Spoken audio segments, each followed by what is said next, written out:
Alors la première chose que je voudrais dire pour nous rassurer, et après on va rentrer dans le détail, c'est que ce qu'il faut bien comprendre, c'est que cette intelligence artificielle dont on nous vante les mérites à l'heure actuelle, elle est à son maximum. En fait, l'intelligence artificielle n'est pas plus intelligente que l'homme, d'accord?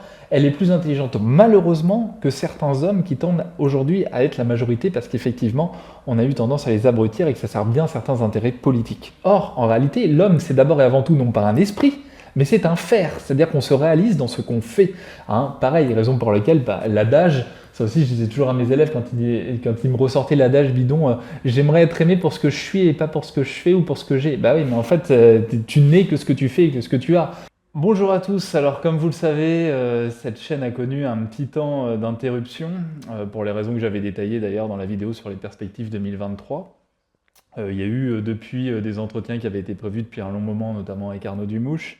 Aujourd'hui, c'est une vidéo un peu particulière, il ne s'agit pas d'un entretien d'actu, mais puisque j'avais l'occasion pour les nécessités de l'IHT et de l'organisation de l'association de me retrouver aujourd'hui à Paris, on s'est dit qu'on allait revenir sur un certain nombre d'idées reçues, notamment à propos de ChatGPT, puisqu'il y a un très gros sujet de société à propos de ChatGPT. Vous l'avez vu, ça a fait les gros titres, et en réalité, on fait face ici à une évolution extrêmement importante qui n'est pas sans conséquence.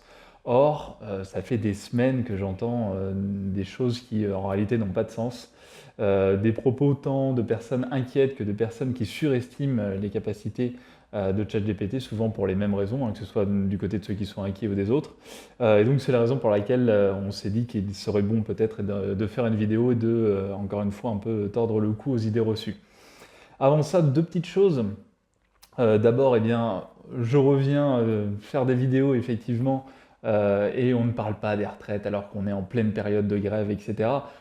Pour des raisons tout à fait simples. Déjà parce que nos camarades sont très investis sur le terrain. Partout, nous participons aux manifestations, aux blocages, aux grèves, etc. Et que donc, nous savons où ça se joue et que sur le plan théorique, on n'a pas attendu, encore une fois, cette réforme-là pour être sur le terrain et aussi pour être à l'avant-garde théorique, puisque ça fait plus de 10 ans que nous parlons de ce sujet. D'ailleurs, beaucoup aujourd'hui reprennent notamment les travaux de Bernard Friot, d'ailleurs souvent pour en dire n'importe quoi. Je rappelle qu'il y a plus de 10 ans déjà, je faisais des entretiens avec Bernard Friot sur la question des retraites. Donc... Il y a un énorme défaut de formation à l'heure actuelle dans le milieu militant, qu'il est nécessaire de pallier et qui, à mon avis, et ici on est dans une structure d'éducation populaire, donc ça me semble propice d'en parler. De parler aujourd'hui d'un sujet sur lequel, ChatGPT en l'occurrence, sur lequel tout est dit et surtout n'importe quoi, et pour essayer justement de remettre un petit peu les pendules à l'heure sur ce genre de sujet, là où sur les retraites, Mélenchon a eu raison, il a dit ça fait la 4e réforme des retraites que je fais. Moi personnellement, depuis au moins 2010, j'ai vu les combats pour la retraite se positionner. Finalement, l'argumentaire majoritaire du gouvernement est toujours le même. On vit plus longtemps, donc il faut travailler plus longtemps, etc. Toujours le même blabla qu'on a déjà déconstruit 1000 fois. Donc en réalité, si c'est pour répéter ce qui se dit de toute façon partout ailleurs, je ne voyais pas nécessairement l'utilité. On a fait beaucoup de vidéos dans la période de octobre-novembre sur les grèves que vous pouvez retrouver lors des entretiens de LC. Donc voilà, bien sûr que les grévistes à l'heure actuelle ont tout notre soutien et nous leur apportons d'ailleurs de manière très différente au quotidien dans les luttes qui sont les nôtres et auxquelles nous participons très activement. Ensuite, comme on n'avait pas eu beaucoup l'occasion d'en reparler, vous allez voir aussi que ça fait tout à fait écho à ce qui va venir aujourd'hui.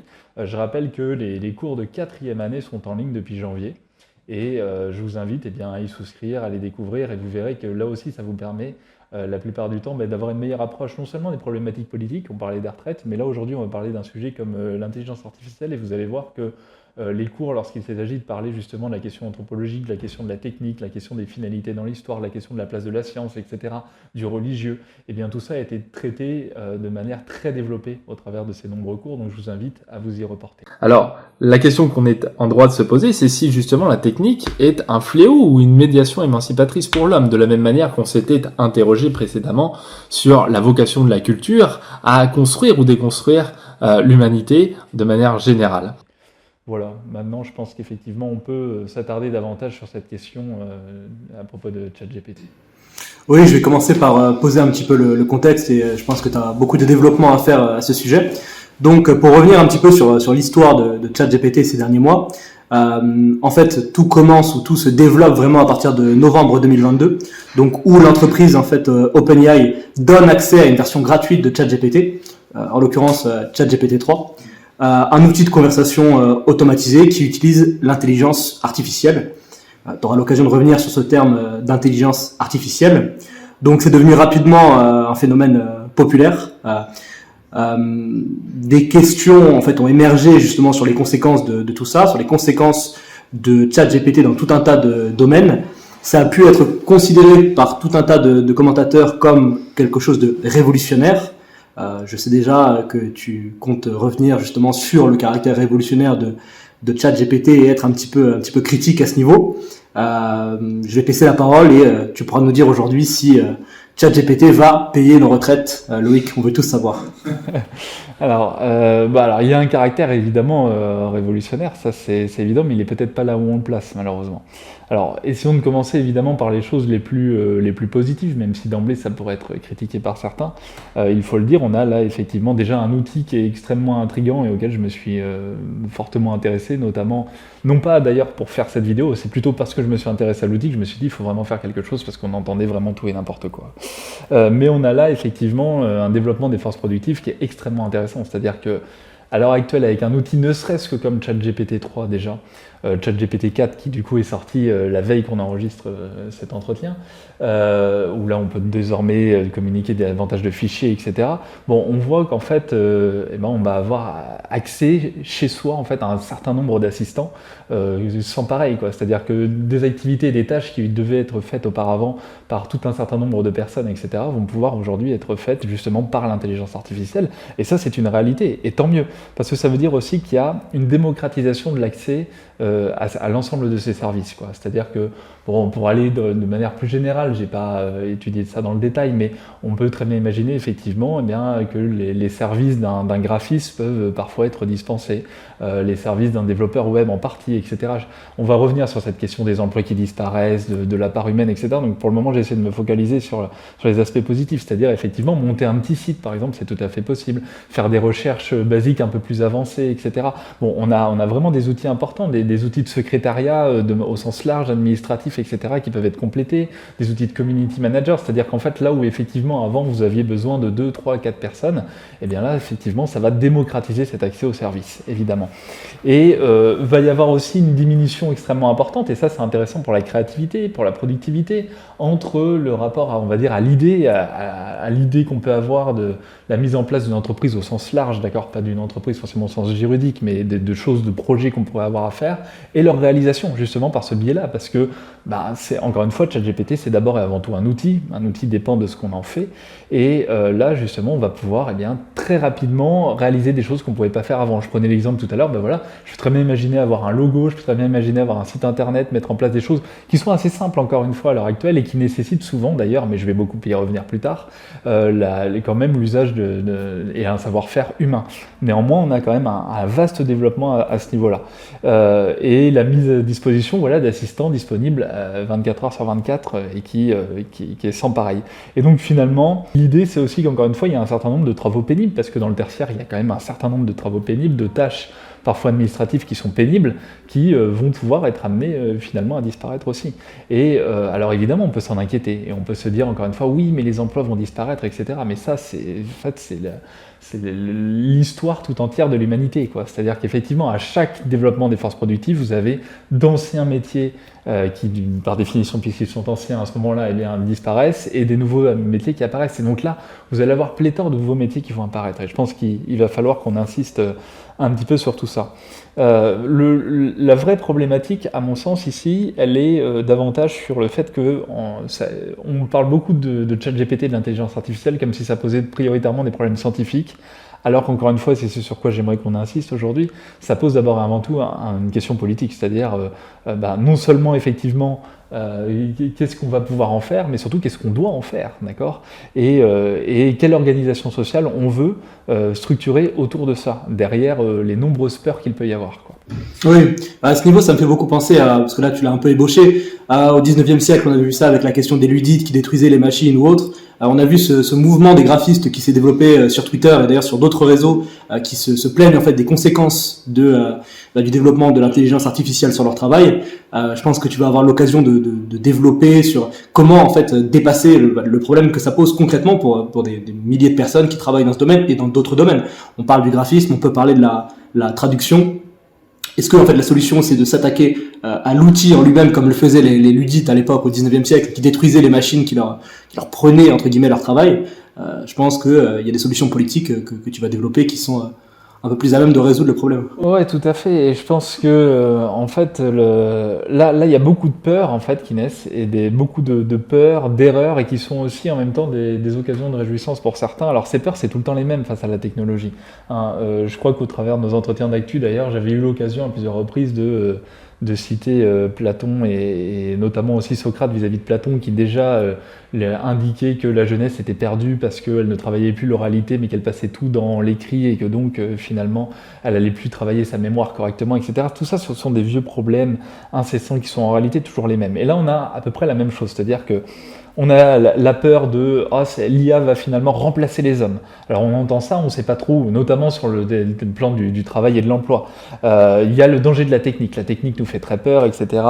On a l'IA est finalement plus intelligente que les hommes. L'IA c'est un outil de triche extrêmement conséquent dans les écoles. Ça va faire disparaître le travail humain, ça va faire disparaître le travail intellectuel, etc.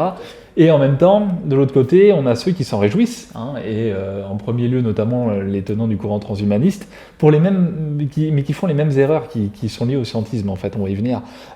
Supposez que de chaque autre, cet homme enregistre tel fait, tel geste, telle parole, une fois pour toutes à la manière d'un signal. Imaginez maintenant la belle humanité qui en résulte. Et là, on voit le côté cybernétique, l'agencement du cyborg de demain, d'accord, le rêve de Laurent Alexandre et compagnie, c'est-à-dire de l'homme qui ne fonctionnerait plus que sur le signal et qui on ferait opérer uniquement quelques tâches, d'accord. Et où ils se disent finalement, c'est tant mieux, l'IA va permettre justement de se dispenser d'un certain nombre d'emplois, donc on va pouvoir mettre en place un certain nombre de politiques eugénistes, puisque si on peut se passer de ces gens qui travaillent, il n'y a pas de raison qu'ils existent, et l'un des principes politiques du transhumanisme, et c'est là qu'on voit bien, on fait toujours intervenir sur la question du transhumaniste, des gens qui sont des pseudo-médecins, là, Laurent Alexandre, quoi, c'est-à-dire des types qui touchent des prostates et qui, en fait, viennent nous expliquer, non mais clairement, tu vois, bref, des types de cet acabit-là qui, en fait, ensuite viennent intervenir sur des questions politiques auxquelles ils n'ont absolument pas le niveau. Et d'ailleurs, même scientifiquement, ils n'ont pas le niveau, parce que si on s'attarde sur les publications scientifiques de Laurent Alexandre, en fait,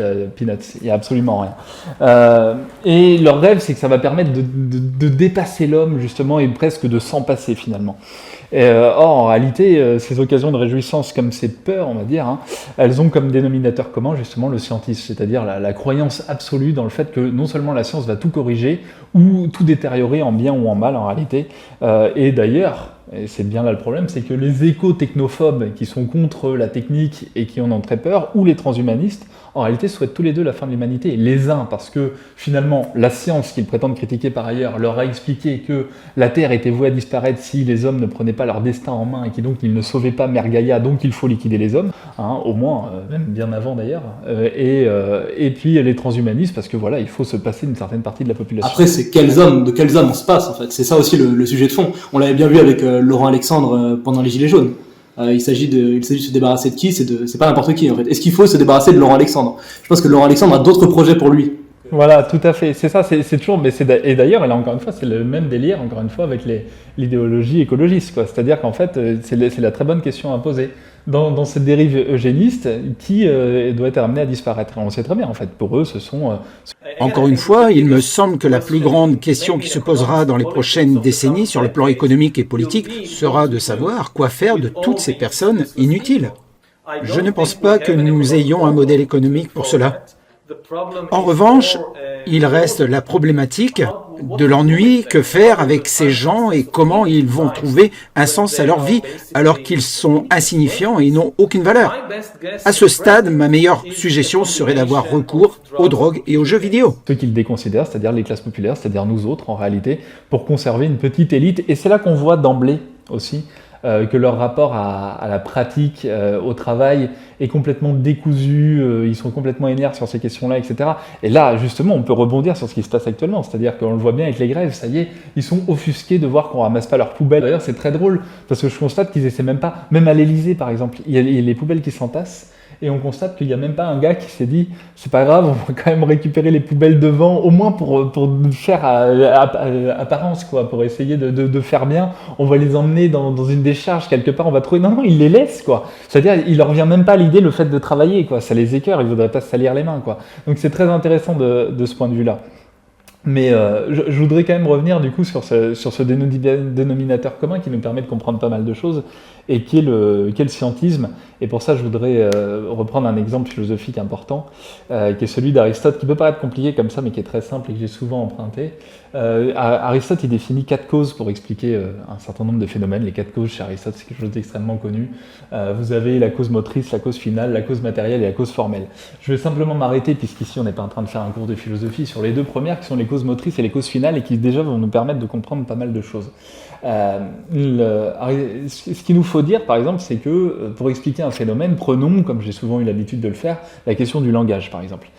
Si on pose la question à un scientifique de savoir ce qu'est le langage, ce qu'est une langue, eh bien la manière, à un scientifique au sens des sciences de la nature, évidemment, biologie, etc., eh bien il va tout simplement nous expliquer les mécanismes, d'accord, la cause motrice, qu'est-ce qui est moteur là-dedans, et typiquement, de quelle manière les cordes vocales vont entrer en jeu, de quelle manière le larynx peut entrer en jeu, pourquoi est-ce que dans le développement évolutif de l'homme, eh bien, chez le bébé, le larynx se décale plus profondément dans la gorge, si on peut dire, là j'ai pas tous les termes techniques, ce qui n'arrive pas chez le chimpanzé, donc ce qui fait qu'il va pas pouvoir vocaliser les mêmes types de sons, etc. Bon, et comme je disais toujours à mes élèves, une fois que vous savez ça, en fait, vous savez pas ce qu'est le langage. D'accord ? Non pas que ce soit pas important, encore une fois, pour moi, le but ici n'est pas du tout de décrier la science, mais c'est simplement de la remettre à sa place, et pas au mauvais sens du terme, mais simplement pour délimiter les objets et cesser d'avoir peur, justement, de choses comme l'intelligence artificielle. Alors que, justement, deuxième cause déterminante, la cause finale, c'est-à-dire qu'est-ce qui est visé ? Et en fait, on sait très bien, par exemple, que vous pouvez disposer de l'ensemble de l'appareil organique qui vous permet de développer des sons, de développer la parole, le langage, comme on voudra ici, c'est pas peu d'importance.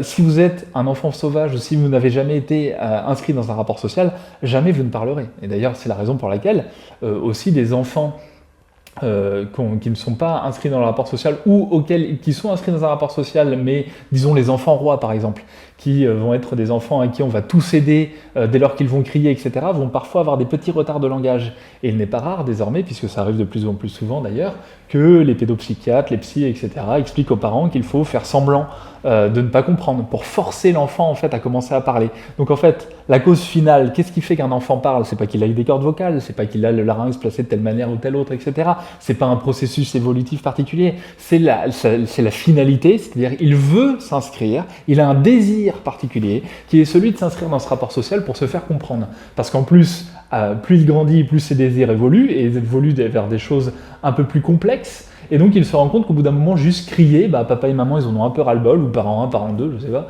ils en ont un petit peu ras-le-bol, et finalement ça le satisfait pas, parce que crier comme ça, en fait ça ne fait pas obtenir l'objet, alors que désigner l'objet, finalement, il va pouvoir prendre un pouvoir supplémentaire en désignant l'objet, et du coup en le récupérant. Et ici, justement, on a bien le problème du scientifique, c'est-à-dire qu'en fait, on croit qu'à partir du moment où on a la cause motrice, on a tout réglé.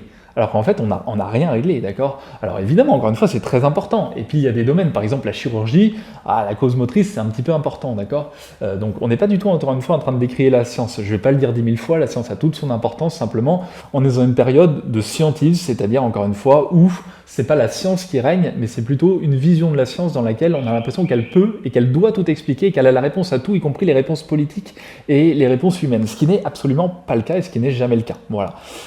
On va distinguer le rapport du devoir du rapport à la nature. Le rapport au devoir, c'est, vous le savez, que dois-je faire ? Qu'est-ce que je dois faire ? Le rapport à la connaissance de la nature, c'est que puis-je savoir ? Et on ne demande pas aux scientifiques ce qu'on doit faire de l'intelligence artificielle. On ne demande pas aux scientifiques ce qu'on doit faire de la bombe atomique, d'accord ? Il le fait. Mais de fait, le problème de savoir qu'en faire, et quand on se tourne vers le scientifique pour savoir qu'est-ce qu'on devrait en faire, parce qu'on pense que parce qu'il sait le produire, eh bien, il a la réponse à ce qu'on doit en faire, ben, en fait, on entre de nouveau dans des problématiques qui sont des problématiques idéologiques d'antan. Et du coup, on a des craintes comme ça vis-à-vis de l'intelligence artificielle. Alors la première chose que je voudrais dire pour nous rassurer, et après on va rentrer dans le détail, c'est que ce qu'il faut bien comprendre, c'est que cette intelligence artificielle dont on nous vante les mérites à l'heure actuelle, elle est à son maximum.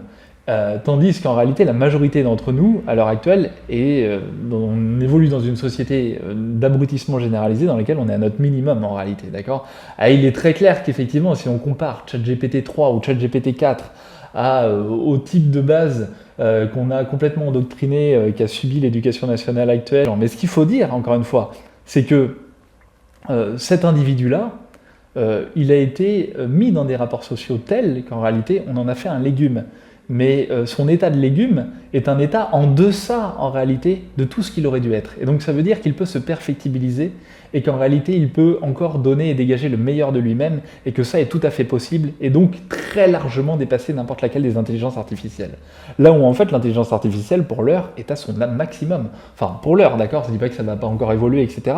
Mais il faut quand même aussi avoir ça en tête. C'est-à-dire que les gens qui disent, vous voyez bien, par rapport... En fait, l'intelligence artificielle n'est pas plus intelligente que l'homme, d'accord ? Elle est plus intelligente, malheureusement, que certains hommes qui tendent aujourd'hui à être la majorité parce qu'effectivement, on a eu tendance à les abrutir et que ça sert bien certains intérêts politiques. Ça, c'est la première chose qu'il faut avoir en tête.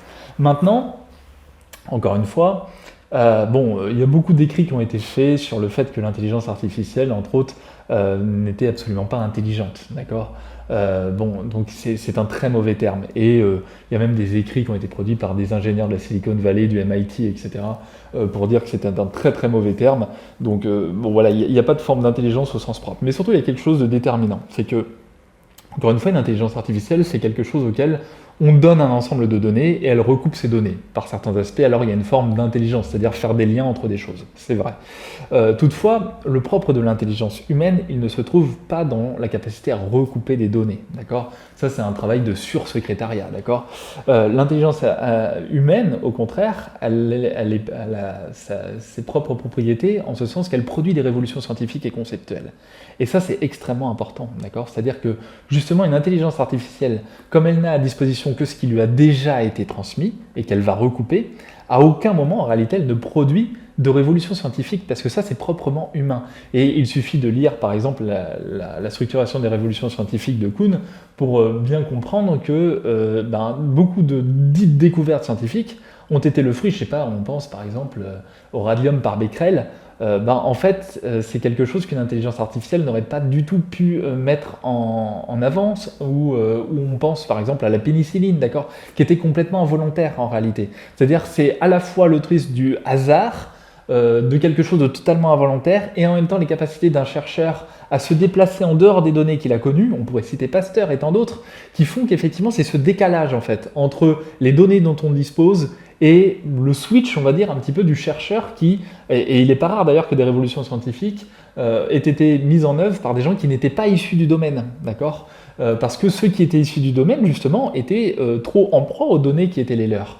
Et c'est pas pour rien si, même en philosophie, par exemple, les grandes révolutions scientifiques de la fin du 19e et du 20e siècle sont issues de gens comme Marx, comme Freud, et voire comme Einstein, et qui en réalité n'est pas des philosophes de formation. Et bien c'est la même chose pour la science, en réalité. Et donc c'est cette capacité-là, la capacité conceptuelle, à apporter quelque chose de totalement et entièrement nouveau, d'accord ? Et pas simplement la capacité à prolonger ce qui a été fait. Ça, c'est proprement humain, et ça, on ne le retrouve pas dans l'intelligence artificielle, parce que par définition, l'intelligence artificielle doit composer avec ce qui lui est donné. Il y a un autre élément qui va de pair justement avec cette capacité à produire des révolutions scientifiques et conceptuelles, c'est la capacité à problématiser. Exactement ce qu'on est en train de détruire dans les écoles, exactement ce qu'on détruit quand on cesse de contraindre les élèves à faire l'exercice dissertatif, c'est-à-dire la dissertation, dont chacun sait dès lors qu'on lui a appris qu'elle commence justement par une introduction dont l'objectif principal est la problématisation, que les élèves, mais bon, on n'est pas là pour faire ce cours-là, confondent souvent avec une problématique, c'est-à-dire avec une question qui souvent n'est pas un problème pour eux en réalité, alors que tout l'enjeu c'est la problématisation, c'est-à-dire amener à comprendre qu'est-ce qui pose problème là où on n'a pas l'impression qu'il y aurait un problème. Donc en fait l'intelligence humaine, elle a son propre, moins dans sa capacité la plupart du temps à apporter des réponses, qu'à soumettre certains nouveaux problèmes, certains nouveaux paradigmes, d'accord ? Une révolution scientifique, c'est proposer un tout autre paradigme, d'accord ? C'est Socrate, c'est Galilée, c'est Copernic, c'est Einstein, etc., d'accord ? Vous voyez ce que l'intelligence artificielle ne fait pas, de toute façon, d'accord ? Parce qu'elle est obligée de s'accommoder des données qui lui ont été données. Et elle, ce qu'elle fait, c'est recouper un ensemble d'informations finalement. Et d'ailleurs, c'est très intéressant parce que dès lors qu'on demande à l'intelligence artificielle justement, ou à ChatGPT, on va dire, pour cesser de parler d'intelligence, dès lors qu'on demande à ChatGPT, par exemple, de résoudre un problème de philosophie basique, tel qu'on le trouvait jusqu'à très récemment encore dans les classes terminales, c'est-à-dire un sujet de dissertation, j'ai moi-même fait l'expérience, ça a été fait par un certain nombre de collègues de philosophie, et d'ailleurs il y a même eu un court reportage de BFM là-dessus, mais en fait elle en est totalement incapable, parce qu'elle ne sait pas problématiser. Vous lui posez n'importe quelle question classique de dissertation de philosophie en classe de terminale, faut-il enfreindre les lois pour être libre, etc., ben, elle vous fait une réponse qui n'est pas une réponse intelligente du tout. Elle vous fait des réponses de type alors nous pourrions définir la loi comme étant ceci, cela, et puis la liberté comme étant ceci, cela, et puis en fait elle vous fait une classification définitionnelle. À cela, on peut ajouter aussi la question des limites que posent justement, ce que tu l'as dit, parce que c'est une intelligence artificielle, entre guillemets, qui est elle-même bornée, en fait, par des hommes qui en sont les créateurs. Et même dans la manière dont elle aborde ces problèmes, en fait, elle est chargée de tout un tas de réponses préconçues pour éviter de dépasser certaines limites. Voilà, donc on a toujours des réponses bateaux, en fait. À partir du moment où on commence à rentrer dans des choses un petit peu complexes. Tout à fait. Alors, et effectivement, je me suis beaucoup amusé avec ça. Je dévoilerai pas tout ce que j'ai cherché parce que ça fera criser certains zététiciens. Mais il est très intéressant de voir que dès lors qu'on essaie de pousser un petit peu de ChatGPT dans ses retranchements, bah, soit d'emblée il a été programmé pour vous dire, bah, de toute façon ça, moi je n'y vais pas. Et donc ça pose des gros problèmes sur la recherche, mais on y viendra après, sur la manière dont les gamins vont constituer leur rapport à la recherche d'ailleurs. Soit ils disent ça n'y va pas, soit en fait c'est extrêmement limité. Et puis c'est extrêmement limité aussi en matière de connaissances. Et là on voit qu'il y a un certain nombre de biais. Par exemple, moi j'ai fait des recherches sur Georg Lukács, j'ai fait des recherches sur Patrick Thor. Bon bah en fait l'intelligence artificielle, elle avait rien à me dire. Alors sur Lukács, très vaguement des trucs sur l'aliénation, mais qui étaient plus que bancals en fait, quoi. En réalité, une fiche Wikipédia faisait déjà mieux. Et sur Patrick Thor, par exemple, bah voilà, j'ai pris un auteur que nous on connaît, qui n'est pas forcément très connu, mais qui a quand même une œuvre assez conséquente, qui est le président de l'Institut Charles Darwin International, traducteur de Darwin, etc., qui est quand même important. Bon, bah, il ne connaissait rien, elle en savait rien. Donc en fait, c'est archi limité de ce point de vue-là. Alors on pourra nous dire, mais c'est là que j'y viens, que c'est d'autant plus intéressant, on pourra nous dire oui, mais ce sera très différent parce qu'à l'heure actuelle, ChatGPT était connecté à une base de données limitée et à terme, elle sera connectée à Internet. Mais c'est d'autant plus intéressant puisque ça veut dire qu'il y aura d'autant plus de biais puisqu'on sait bien comment fonctionnent les algorithmes. Donc ça veut dire qu'en fait, ChatGPT va d'emblée vous proposer ce que les algorithmes auront eux-mêmes mis en avance et donc qui correspondront aux recherches antérieures qui ont été faites et qui correspondront eux-mêmes aux idéologies dominantes. Donc plus ça va aller, plus elle va être connectée en fait à Internet, plus elle sera biaisée. Et donc plus elle vient biaiser les recherches que nous sommes en train de faire. Et donc ça, c'est... Oui, pour faire quelques précisions pour ceux qui regardent la vidéo, effectivement, Lukács et Thor sont deux intellectuels de la tradition marxiste qui en fait ne sont pas on va dire très présents sur Google et sur les moteurs de recherche en fait. Donc pour résumer, pour peut-être m'assurer d'avoir bien compris ce que tu as dit, c'est que l'intelligence artificielle entre guillemets, encore une fois, ChatGPT va mettre de côté ces auteurs du simple fait justement qu'ils soient déjà marginalisés sur Internet. Voilà, c'est tout à fait. Et donc ça va aggraver le processus. Donc on en reparlera un petit peu pour la question des recherches, mais ça veut dire que les gamins, déjà en fait, moi j'ai vu avec ChatGPT les mêmes limites qu'avec Google en pire. C'est-à-dire qu'en fait, quand on fait un peu de recherche, quand j'entendais les élèves ou quand j'entends certaines personnes dire avec Internet c'est bien, en fait Internet pour eux déjà c'est Google, quoi. Avec Internet c'est bien, on a accès à tout.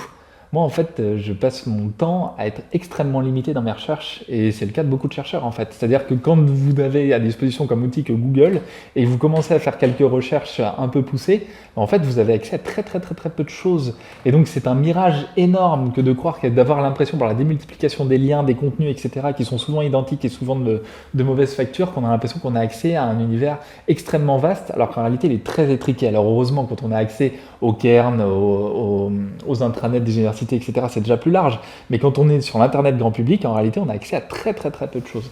Donc ça, c'est la première chose. Peut-être sur le volet plus scientifique. Maintenant, il y a un autre élément où les gens ne doivent pas s'inquiéter et qui est très probant et qui là dénote une forme de scientisme extrêmement poussée.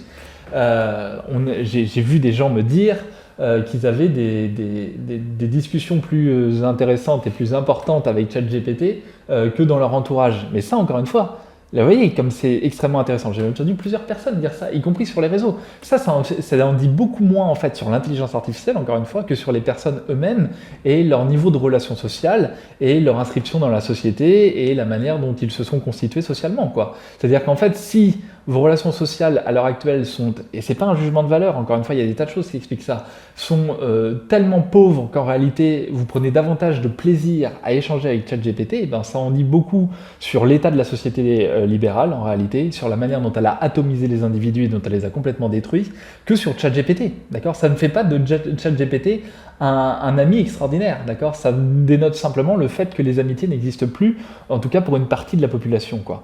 Et donc là, on en vient à quelque chose d'absolument essentiel d'après moi, et que j'ai souvent souligné là aussi. Il y a un réductionnisme en réalité de l'homme qui est lié aux scientifiques, c'est-à-dire on considère que l'homme est une machine. Et comme on considère que l'homme fonctionne comme une machine, eh bien alors on considère que la machine est identique à l'homme. Or, il y a au moins deux éléments rapides que la machine ne connaîtra jamais et que l'intelligence artificielle ne connaîtra jamais, quand bien même elle essaierait de faire semblant, c'est toutes les problématiques d'ordre existentiel. Et là aussi, j'ai souvent dit, ça fait des années que je répète la même chose, l'intelligence artificielle commencera... alors, il y en a bien qui va me trouver un contre-exemple parce qu'elle va le mimer, mais on y reviendra après. Là où le jour où l'intelligence artificielle décidera de se suicider, par exemple, se débrancher par elle-même, peut-être que là, effectivement, on aura affaire à une sorte de problématique existentielle. Vous voyez que le suicide, c'est une vraie problème. C'est pas pour rien si Durkheim, un des pères de la sociologie, s'intéresse à la question du suicide comme thématique sociologique extrêmement importante. C'est parce qu'en fait, c'est une détermination existentielle profonde, profondément humaine. Il n'y a pas de suicide chez les animaux, par exemple, d'accord ? Donc ça veut dire que cette question existentielle, elle est déterminante. Ce qui a trait à l'amitié, à l'amour, aux questions sur le sens de la vie, etc., d'accord ? Et ça va de pair avec autre chose qui est la question des désirs. Et là, on rejoint la cause finale. C'est-à-dire qu'une intelligence artificielle, elle n'a pas de désir. Elle n'est limitée, encore une fois, qu'aux questions que vous lui posez. Et les échanges sont intéressants qu'à l'aune des désirs que vous projetez à l'intérieur de la machine et que vous lui posez, d'accord ? Ce qui n'est pas le cas pour un individu. Donc en fait, un individu sera jamais satisfait à la manière d'une intelligence artificielle, et fort heureusement, et donc d'une machine, puisqu'il y aura toujours des désirs, et il y aura cette part de désir qui fera aussi que vous ferez des choses qui ne relèvent pas du scientisme et du machinal, parce qu'ils ne seront par définition pas, justement, pas réduisables à des causes mécaniques, d'accord ? Et c'est très bien, c'est la fameuse phrase de Hegel qui est beaucoup plus compliquée que ça en apparence, mais rien de grand ne s'est fait dans l'histoire sans passion, c'est-à-dire sans ce dynamisme, sans ce désir, etc., jusqu'à la folie parfois, c'est-à-dire le grand homme qui finalement a des ambitions extraordinaires, la figure de Napoléon chez Hegel, qui finalement a des ambitions qu'il dépasse et qui fait que finalement il réinvestit tout le champ du politique et du droit, et qu'il va édifier le code pénal, le code civil, etc., en laissant tout ça derrière lui, qui est une restructuration globale de la société, alors qu'à l'origine c'était l'ambition personnelle d'un individu, des désirs différents, etc., et pas quelque chose de rationalisé typiquement. Bon, et bien ça c'est aussi valable à échelle humaine, encore une fois. Et là-dedans, il se passe beaucoup de choses, et notamment un phénomène qui me paraît extrêmement important, qui est un phénomène de projection anthropomorphique, finalement. C'est-à-dire que, et un phénomène narcissique. C'est-à-dire qu'en fait, il y a l'impression que l'autre, en l'occurrence l'intelligence artificielle, nous comprend pour la simple et bonne raison qu'en fait, c'est nous-mêmes. Et en fait, moi, ce que je vois, c'est qu'il se passe, pour certaines personnes avec l'intelligence artificielle, la même chose qui se passe avec leurs chiens et leurs chats. Alors, j'ai absolument rien contre les chiens et les chats, on s'en fout, c'est juste qu'en fait, ça m'a toujours fait rire les gens qui disent « Ah, mon chien, lui, au moins, il me comprend ». En fait, juste parce qu'il n'a pas la possibilité de te dire « ta gueule ». C'est en fait, si ton chien pouvait te dire de te la fermer, les 3/4 du temps, il te le dirait, est-ce que tu lui casses les couilles aussi, tu vois. Et qu'en fait, la majorité du temps, il ne peut pas te comprendre.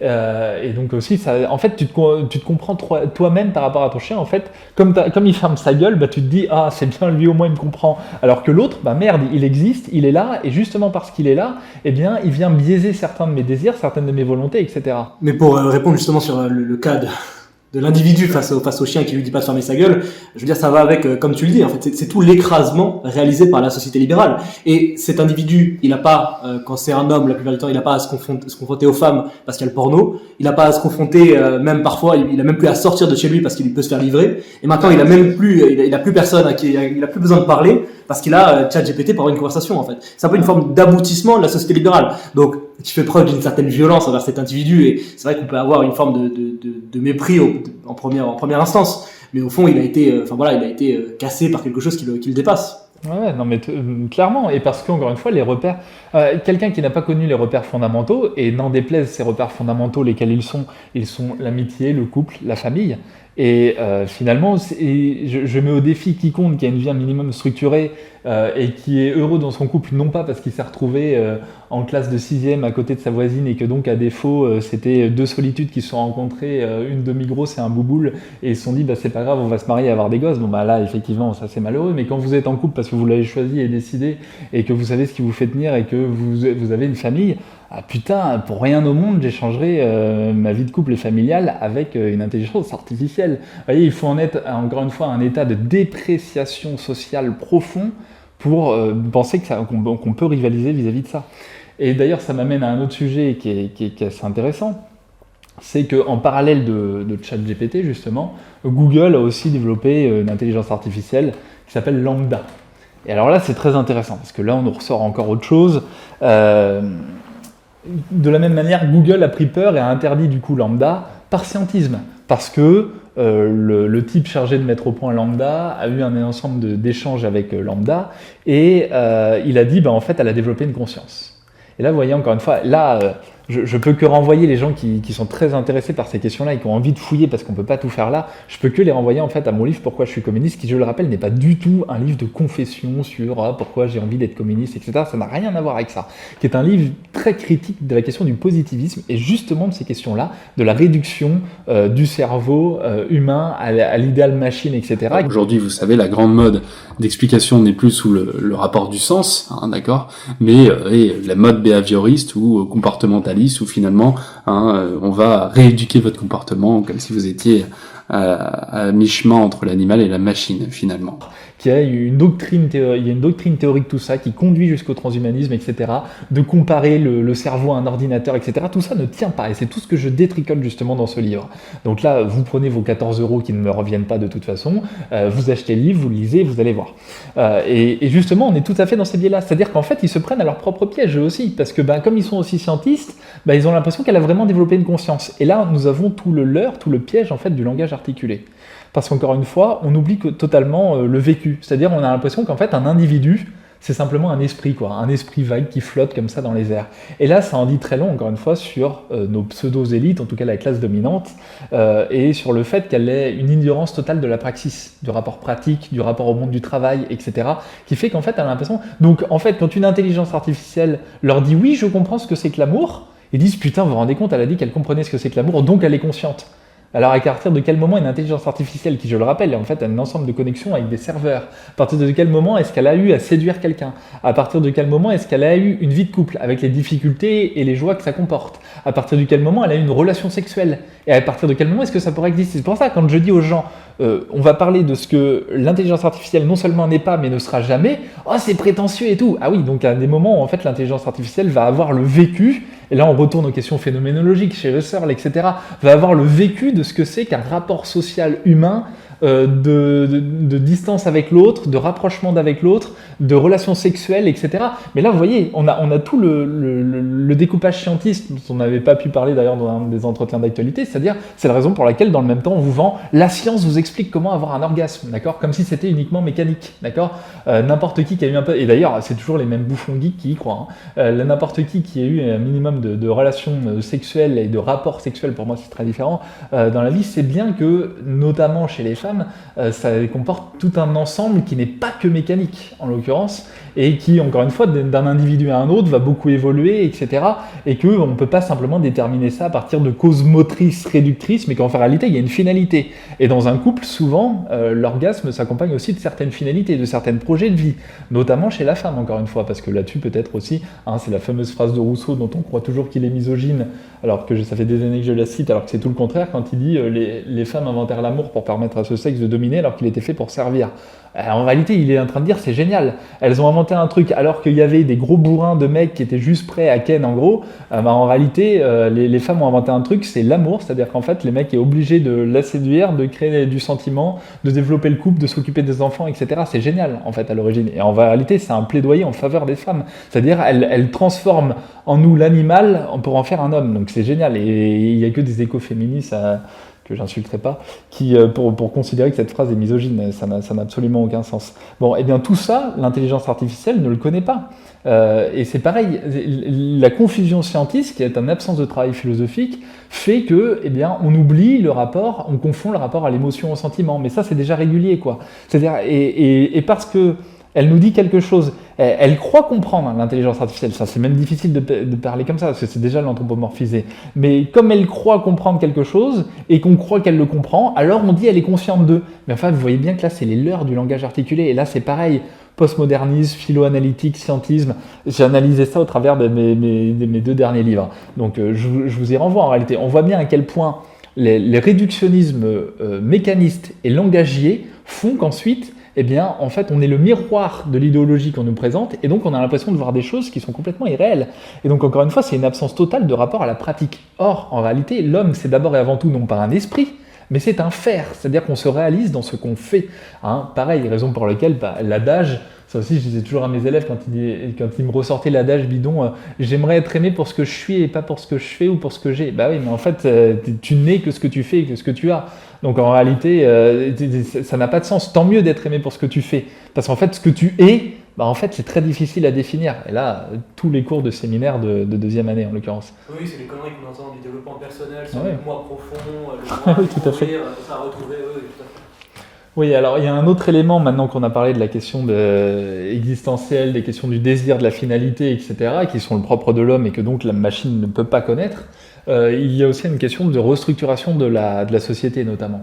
Et ce que je trouve intéressant ici à titre de comparaison par exemple, et encore une fois sans jugement de valeur, c'est juste pour qu'on vienne casser un petit peu les idées reçues et les représentations qu'on peut avoir qui sont liées au scientisme. Encore une fois, c'est pas du tout incriminer des professions ou des personnes, loin de là. Mais par exemple, dans notre société, il est très clair qu'il y a un paradigme sur lequel l'ingénieur, c'est vraiment le type forcément le plus intelligent qu'on a dans notre entourage, etc. À titre de comparaison comme ça, il y a, je crois, si je dis pas de bêtises, en France, entre 3 et 4 000 profs de philo, il y a 300 000 ingénieurs, quoi. D'accord ? Tout ça pour dire quelque chose, non pas que les profs de philo sont mieux que les ingénieurs, ça ne veut rien dire, d'accord ? Pas du tout. Ça veut simplement dire qu'en réalité, les dispositions pour accéder à tel ou tel emploi sont en réalité beaucoup plus faciles, ne serait-ce que pour une question de place. Par exemple, devenir ingénieur, en réalité, à partir du moment où vous avez fait un bac S et pas toujours, déjà le nombre de prépas est beaucoup plus conséquent en sciences qu'en humanité et en lettres, par exemple, et même sans passer par des prépas, vous avez pléthore d'écoles d'ingénieurs. En fait, ingénieur, ça veut un peu tout dire et rien dire. En fait, vous avez même des ingénieurs commerciaux aujourd'hui qui n'ont rien à voir avec un type qui sort de l'X, par exemple, de Polytechnique, quoi. Bref, mais c'est le parangon parce qu'on est dans ce système de représentation là. Mais là, ce qui va devenir très intéressant, c'est que beaucoup des métiers de l'ingénierie, et c'est tant mieux, d'autres vont apparaître, encore une fois, c'est pas grave, c'est comme ça dans toute l'histoire de l'humanité, mais beaucoup de ces métiers vont être amenés à disparaître ou être délégués du fait de l'intelligence artificielle. Et donc, ce qu'on va voir dans le même temps, et là je le dis aussi pour les parents, pour ceux qui s'inquiètent pour l'avenir de leurs enfants, etc., et c'est peut-être un des points de désaccord que je pourrais avoir avec Régis Debray, qui expliquait qu'il fallait envoyer les enfants dans les classes scientifiques, etc. Au moment où il le disait, il avait peut-être pas tort quand il a écrit ça, mais aujourd'hui, à mon avis, c'est un peu différent, parce que là, on va voir revenir en fait sur le devant de la scène ce qu'on appelait autrefois les humanités, et que tout scientifique faisait. D'ailleurs, n'importe quel médecin avait fait ses classes dans les humanités, d'accord ? C'est-à-dire effectivement la question des lettres, de la philosophie, etc. Et pourquoi pas aujourd'hui intégrer évidemment les sciences sociales, etc. Et aussi, on va y voir revenir une certaine forme d'artisanat, qui n'est pas sans commune mesure avec ce dont on a souvent été amené à décrire, auquel je vous renvoie notamment la vidéo sur Musk, la vidéo sur les ZFE qu'on avait pu faire dans les entretiens d'actu, c'est-à-dire un retour justement au techno-féodalisme. Et là, en fait, on touche en partie au vrai problème que va poser l'intelligence artificielle, c'est-à-dire, pour synthétiser avant de poursuivre, on croit que le vrai problème, c'est que ça va remplacer l'homme par scientisme, alors qu'en fait, encore une fois, comme j'ai essayé de l'expliquer, ça n'a pas de sens. On croit que l'intelligence artificielle ici va détruire certains métiers, notamment des métiers intellectuels, et qu'en fait plus personne n'aura de boulot. Mais tout ça sont des faux problèmes. Par contre, effectivement, on va avoir des vrais problèmes d'organisation sociale qui vont se poser. Je trouve très intéressant que tu parles de cette question des ingénieurs, en fait, parce qu'on voit qu'au moment, en fait, où on aurait besoin d'ingénieurs qui occupent dans la société, en fait, qui puissent occuper un rôle de stratège, en fait, justement, de compréhension des problèmes sociaux, économiques, qui puissent ensuite appliquer dans leur domaine, en fait, avoir une vision d'ensemble globale. En fait, c'est à ce moment-là que, d'un point de vue historique, ils deviennent peu à peu des exécutants, en fait. C'est ça qui est intéressant. Tout à fait. Et c'est là que, en fait, il y a une contradiction qu'on doit résoudre. Donc je pense que tu vas revenir dessus, mais c'est vrai que c'est central. Ouais, et là effectivement on touche au problème, et là on voit bien qu'encore une fois en fait les vrais enjeux que pose l'intelligence artificielle, c'est moins des problèmes scientifiques que des problèmes politiques, une énième fois. Et c'est ce que je m'étais tué à dire pendant des années à propos du Covid, pareil qu'en fait les problèmes c'était des problèmes politiques, et comme en fait on fait toujours intervenir encore une fois des pseudo-scientifiques sur des sujets qui en réalité sont des sujets qui ont attrait aux rapports sociaux, et bien on n'y comprend jamais rien. Et donc effectivement ici le vrai problème c'est typiquement il y a des premiers temps il y a des emplois qui vont disparaître, mais effectivement si ça s'accompagne effectivement de la précarisation qu'on connaît actuellement et d'une organisation sociale telle qu'elle est actuellement, bah effectivement que ça va conduire à une précarité massive. À côté de ça, on peut imaginer une autre organisation sociale dans laquelle, eh bien évidemment, d'autres métiers sont investis, notamment quand je parlais de la question des humanités, etc. C'est-à-dire remettre des humanités dans même des travaux, vous voyez, comme... je prends on va dire le pire cas de figure par rapport à beaucoup de gens qui peuvent nous suivre, etc. Ce qui va faire la différence aujourd'hui entre un bon et un mauvais banquier, si je puis dire, c'est le relationnel humain. Vous voyez, c'est sur cette carte-là que ça va se jouer. Un type qui peut, d'ailleurs on le voit, il y a les banques en ligne, il va y avoir les algorithmes, il va y avoir les gens vont pouvoir sans doute faire des placements algorithmiques, etc. Ça c'est pas forcément ma partie. Des tas de choses. En fait, ce qui va faire la différence dans ce genre d'entreprise, c'est le volet humain du banquier, c'est une certaine compréhension, et une certaine bonne compréhension, parfois j'ai envie de dire presque éthique dans ces milieux-là aussi, c'est-à-dire de ne pas faire n'importe quoi aux gens, de les guider là où la machine effectivement pourrait ne pas cibler certains enjeux, de prendre en compte la particularité humaine de la personne sur le volet presque psychologique aussi, parce que l'intelligence artificielle elle peut vous guider sur plein de choses, mais si elle ne prend pas en compte qui vous êtes véritablement, en fait elle peut vous faire n'importe quoi et vous emmener dans des schémas de dépendance, etc. Bon, et là je prends volontairement un exemple d'une profession qui n'est pas appréciée, machin, etc. Vous voyez, même là on peut trouver. Bon, eh bien c'est ce qui peut se retrouver partout ailleurs. Et comme tu le dis très justement, c'est vrai qu'on arrive à un moment donné où ces ingénieurs qui pourraient jouer un rôle, et aussi économiquement en fait, de par la place qu'ils occupent dans la société, un rôle politique décisif, eh bien on va les reléguer à des tâches peut-être très secondaires, et donc avec des décisions beaucoup moins importantes qui là servent encore une fois les intérêts politiques. Et c'est la raison pour laquelle il faut y venir. Et si on insiste tant là-dessus, c'est pas pour rien.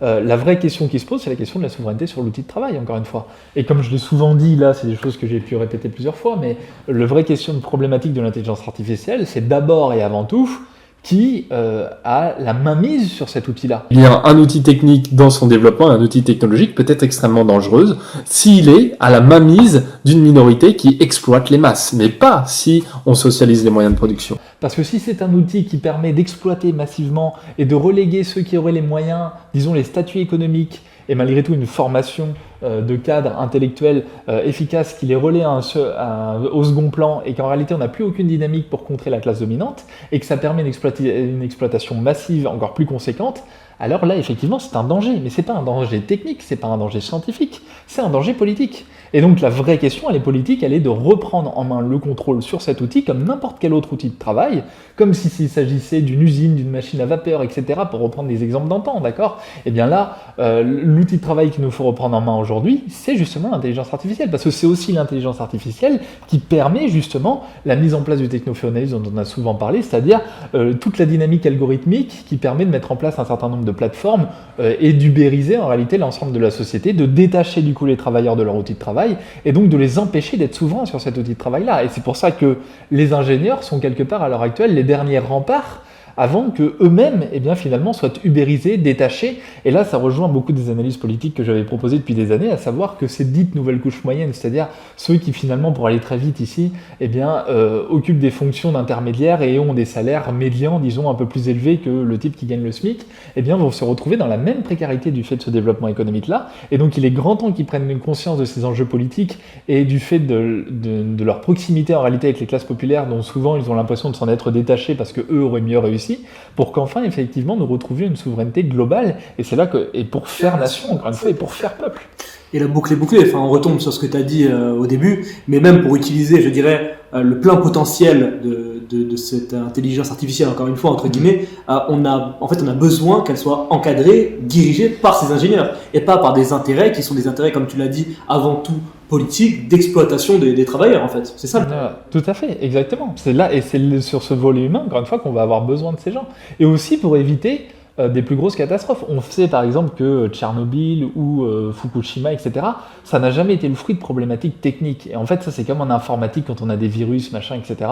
On sait très bien que l'erreur, elle est jamais technique, informatique, enfin c'est très très très rare. L'erreur, elle est toujours humaine, elle est sur la manière dont on s'est organisé, sur les peurs, sur les rapports de force, etc. Et si on délaisse tout ça à l'intelligence artificielle, en réalité, ce sera catastrophique. Donc il faut absolument jouer sur ce terrain-là. Sinon quoi ? Eh bien sinon, la modification du mode de production qu'on connaît, son versant techno-féodaliste dans la structuration de la société, son versant écolo-réactionnaire qui va nous faire tout accepter de l'autre. D'ailleurs, je souligne le fait que très probablement et très prochainement, dans les mois à venir, je sortirai un livre-tract sur la question de la souveraineté intégrale, donc on vous tiendra au courant d'ici là, où tout cela sera détaillé mais sous forme de livre-tract.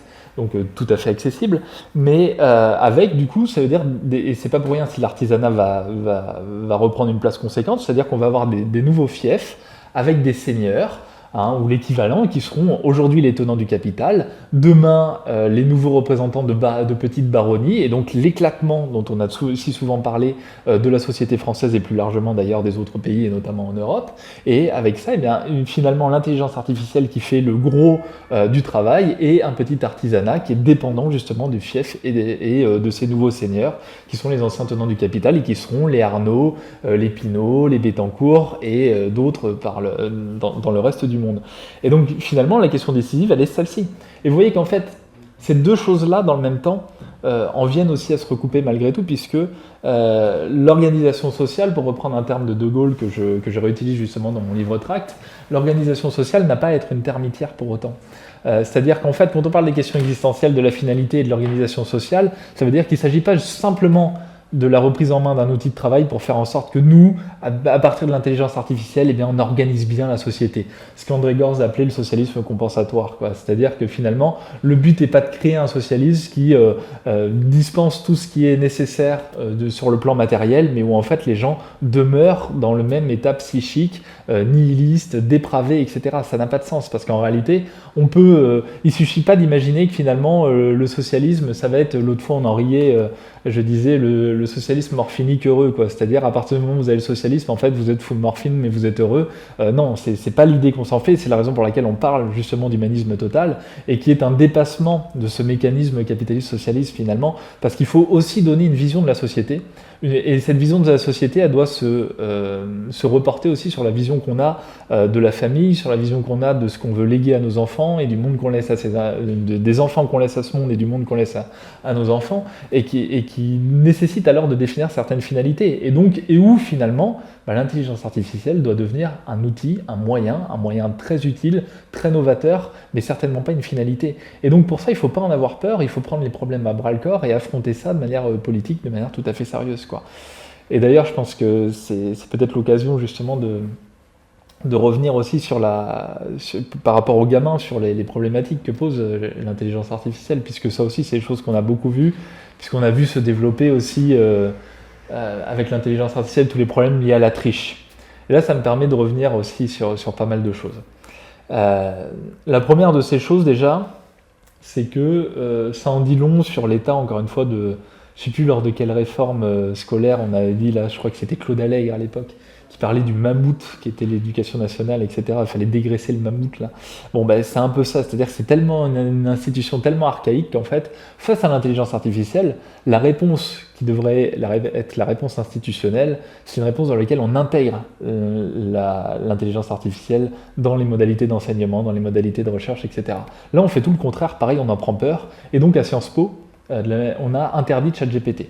Déjà, c'est très intéressant parce qu'encore une fois, pour moi, ça me renseigne davantage sur le niveau global des élèves de Sciences Po, quoi. Parce que quand vous voyez les réponses que formule ChatGPT, c'est dire qu'il ne faut pas être forcément un grand intellectuel pour réussir à Sciences Po aujourd'hui. Mais bon, ça, jusqu'à présent, c'était pas un scoop et c'est pas nouveau. Mais en fait, on a tous un système totalement archaïque. Je pense notamment au concours aussi. C'est-à-dire qu'aujourd'hui, plus personne ne fait des recherches, disons, tout seul, avec quelques livres, des petites feuilles, etc. Tout le monde, justement, avec Internet, fait en permanence des recherches aussi sur Internet, recroise des choses, vérifie. Moi, le premier, quand j'écris, je revérifie parfois certaines citations, etc. C'est-à-dire qu'en fait, Internet est un outil exosomatique, c'est-à-dire qui est en dehors du corps et qui le prolonge finalement, comme l'est un carnet de notes, etc. Voilà, tout simplement. Et donc, en fait, on travaille tous comme ça. Or, le seul moment où ça n'existe plus, c'est dans un concours, où d'un seul coup au concours, on vous dit vous êtes enfermé, vous n'avez accès à rien, vous n'avez que votre tête, etc. Et là, vous devez produire une production intellectuelle particulière qui, pour le coup, favorise en plus toujours les classes dominantes, encore une fois, alors que l'ouverture justement démocratique aux ressources devrait démocratiser davantage, casser davantage ce qui est acquis simplement par le fait d'être bien né, et donc faire fonctionner simplement votre intelligence. Donc en fait, on pourrait adapter tout ça. Et simplement, c'est pas fait parce que, encore une fois, on prend peur. Non seulement on prend peur, et de deux, on veut conserver, encore une fois, la reproduction sociale d'une certaine classe.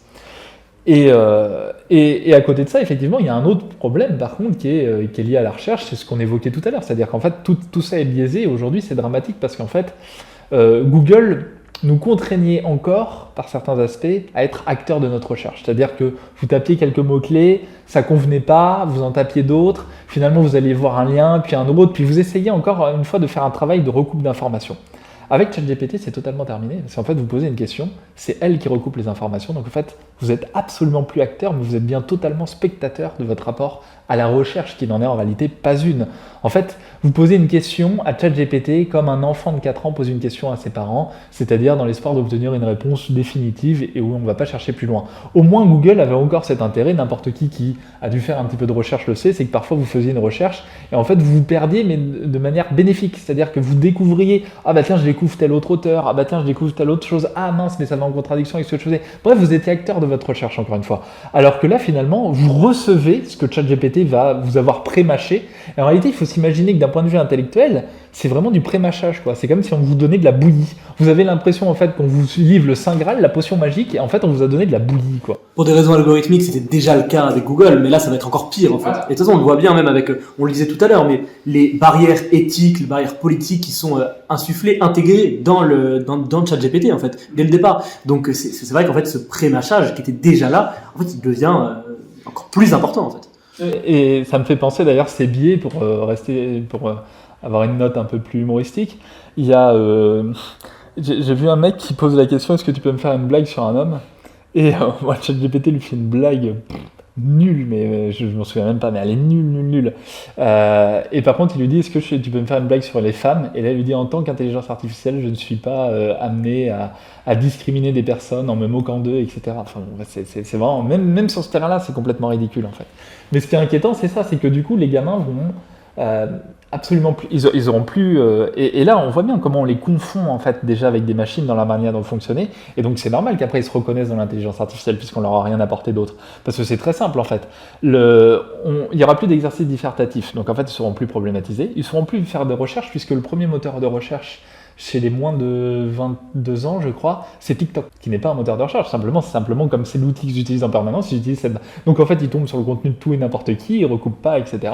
Les questions existentielles et les questions liées au désir, finalité, c'est très simple. Soit ils sont dans une société nihiliste ou de toute façon, ils ont totalement abandonné ce rapport-là. Et quand ils ont quelques crises existentielles, on les envoie chez les psys. Et l'objectif du psy, c'est absolument pas de les en sortir, c'est au contraire de faire en sorte de leur construire un méta-récit sur leur propre vie, de sorte à ce qu'ils se réinscrivent dans cette société dans laquelle pourtant ils étaient en train de comprendre que ça allait mal. C'est ça l'objectif réel, conscientisé ou non, du psy 90% du temps, il y en a des très bien, il consiste quand même, sa fonction objective dans la société consiste à réinscrire des gamins qui parfois vont mal pour de bonnes raisons. Je ne parle pas des pathologies psychiatriques lourdes, je parle vraiment des questions existentielles.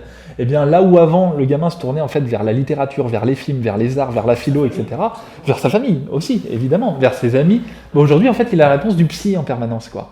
Et en fait, on fait des individus qui sont complètement détruits. Et donc forcément, et d'un seul coup, leur seule sphère d'intimité aussi, c'est ça aussi, c'est qu'on retrouve en fait une sphère d'intimité avec ChatGPT. En fait, ils ont l'impression pour la première fois de pouvoir parler un peu à quelqu'un dont ils ont l'impression, pour la raison que je disais tout à l'heure, de complexe narcissique, qu'il les comprend, mais parce qu'en fait, ils ont l'impression de pouvoir lui dire des choses où en fait, on ne dit plus rien, il n'y a plus de dialogue, il n'y a plus de discussion en fait, et qui est complètement dramatique et dévastateur. Donc en fait, c'est sur ce terrain-là qu'on doit être très inquiet, et ce terrain-là, en réalité, c'est celui du scientisme, c'est celui de l'organisation politique, et non les autres, quoi. Et donc il faut cesser, je crois, de craindre tout ce que j'ai pu entendre là, de craindre encore une fois tout ce qu'on a évoqué, c'est-à-dire ça va remplacer l'homme, etc.